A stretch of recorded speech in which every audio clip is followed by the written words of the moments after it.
ఇవాళ చెప్తున్న మీడియా మిత్రులారా రాసుకోండి, 2029 ఎన్నికల్లో 2/3 మెజారిటీ మన సీట్లు ఒకవేళ 119 ఉంటే 80కి పైగా సీట్లతోని 2029లో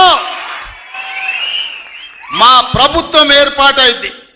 ఒకవేళ 153 సీట్లయితే 100 పైగా సీట్లతోని 2/3 మెజార్టీతోని తెలంగాణలో రెండోసారి కాంగ్రెస్ ప్రభుత్వాన్ని తెస్తాం.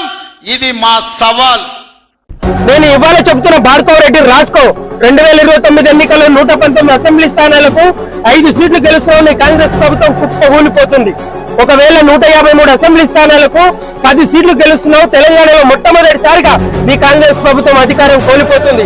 ఇది 4 కోట్ల ప్రజల సవాల్ బిడ్డ రాసుకో. నువ్వు మళ్ళీ సీఎం అవుతావా? అది నీ కళ మాత్రమే బిడ్డ. అబ్దుల్ కలాం గారు కలలు గడమన్నారు కానీ కథలు తెంగమనలే. ఆనాడు పెద్దలు చెప్పారు, ఆశ కత్తుండాలి, గుద్దకు సిగ్గుండాలని. ఈ రెండు కూడా నీకు లేవు. అద్దు లేదు, సిగ్గు లేదు. సర్పంచ్ ఎలక్షన్లు పెట్టడానికే నీకు 2 సంవత్సరాలు పట్టిందిరా భయ్. నువ్వు మళ్ళా సీఎం అవుతావా? నోట్లో ఆస్కం పెట్టుకొని చీకినా కూడా నువ్వు మళ్ళా సీఎం కాలేవు బిడ్డ.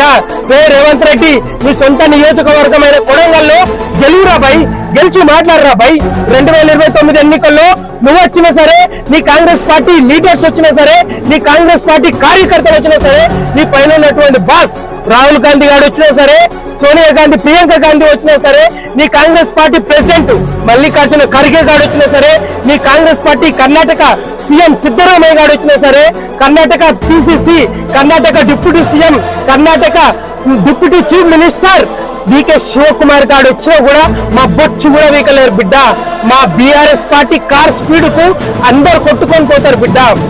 రేవంత్ రెడ్డి, నువ్వు నిజంగా మొగాడివి అయితే, కింద 3 ఉన్నోని అయితే, ఆ 3కు కొన్ని ఉన్నోని అయితే బిడ్డ, నువ్వు తెలంగాణలో ఎంపీటీసీ జడ్పీటీసీ ఎలక్షన్లు పెట్టరా భయ్. ఏం చిల్లరగానే భయ్, చిల్లర మాటలు మాట్లాడుతున్నావు.